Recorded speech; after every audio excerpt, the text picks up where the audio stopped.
करोड़ रुपए की ठगी। ईडी के अधिकारी बनकर आए थे। राइस मिलर से 2 करोड़ की ठगी की गई।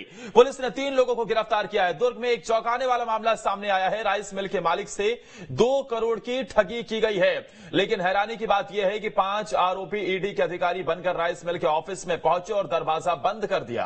आरोपियों ने मिल संचालक से कहा कि तुम टैक्स चोरी करते हो। इसके बाद ऑफिस में रखे 2 करोड़ रुपए लेकर वो फरार हो गए, जिसके बाद मामले की शिकायत पुलिस से की और पुलिस ने इस मामले में 3 लोगों को गिरफ्तार भी कर लिया है। तो बड़ी ठगी की घटना को अंजाम दिया गया और ईडी के अधिकारी बनकर ये ठग आए थे। राइस मिलर से 2 करोड़ रुपए की ठगी की वारदात को अंजाम दिया और उसके बाद बड़ी ही आसानी से वहां से फरार हो गए। 3 लोगों की गिरफ्तारी हो गई है। अभी भी 2 लोग गिरफ्तारी होना उनकी बाकी है। लेकिन जरा देखिए सीसीटीवी फुटेज, जो तस्वीरें कैद हुई हैं, किस तरीके से ये 5 लोग आते हैं और उसके बाद ठगी की वारदात को अंजाम देते हैं। राइस मिलर से 2 करोड़ की ठगी की गई है। 5 लोग आए ईडी के अधिकारी बनकर और उसके बाद वहां राइस मिलर को डराने धमकाने का काम करते हैं।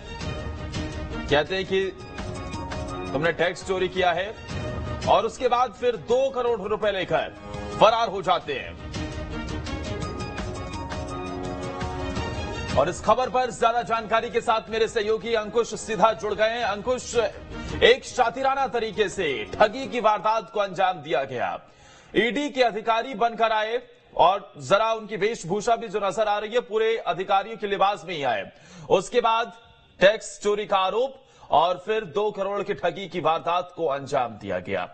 कैसे इस बात की भनक राइस मिलर को लगी कि उसके साथ ठगी हुई है और उसके बाद अब तक 2 आरोपियों का कुछ पता चल पाया जो गिरफ्तारी से दूर है?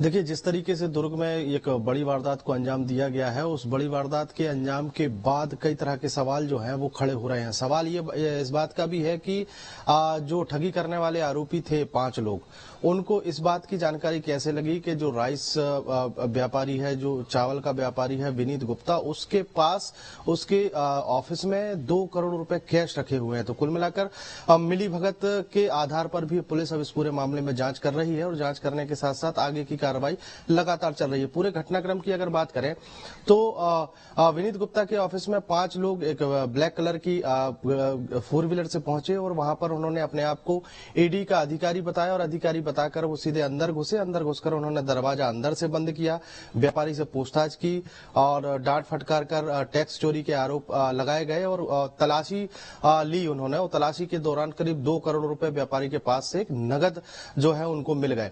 नगद पैसे जो है उन्होंने पूरे जब्त किए और जब्त करने के साथ साथ व्यापारी को महाराष्ट्र ले जाने की धमकी दी गई। महाराष्ट्र ले जाते हुए व्यापारी ने उनसे मिन्नतें की हैं कि उनको छोड़ दिया जाए, लेकिन वो जो ठग थे, जो अपने आप को ईडी का अधिकारी बता रहे थे, उन्होंने काफी गाली गलौज भी की है। इस तरीके की भी जानकारी आ रही है। और फिर उसके बाद व्यापारी ने यह मिन्नत की कि उसे किसी भी तरीके से छोड़ दिया जाए और बाकी की कार्रवाई जो है वो आगे होती रहेगी। तो मिन्नत मानकर जो ठग गिरोह था उन्होंने राजनांदगांव टोल प्लाजा के पास व्यापारी को उतार दिया और उसके बाद वो महाराष्ट्र की तरफ रवाना हो गए।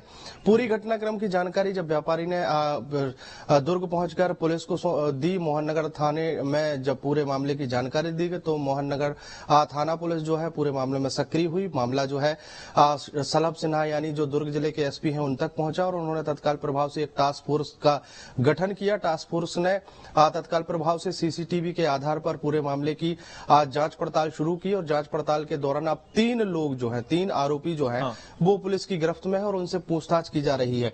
पूछताछ के आधार पर अब नए और भी कोई खुलासे हो सकते हैं, लेकिन एक सवाल यह है कि इस व्यापारी के पास आखिर 2 करोड़ रुपए कैश कहां का रखा था, कैसा ये पैसा था, किसको ये देना था, इस आधार पर भी पुलिस जो है वो जांच करती हुई दिखाई दे रही है। फिलहाल अब व्यापारी को यह साबित करना है कि उसके पास पैसे कहां से आए थे और किस उपयोग के लिए उसने नगद पैसे जो है वो रखे हुए थे। फिलहाल आरोपियों से पूछताछ की जा रही है और आरोपियों से पूछताछ के आधार पर 2 लोगों की गिरफ्तारी के लिए और भी टीम रवाना की गई है और टीम की पूरी कोशिश है कि 2 जो आरोपी हैं उनको भी। शुक्रिया आपका हमारे साथ जुड़ने के लिए अंकुश। तमाम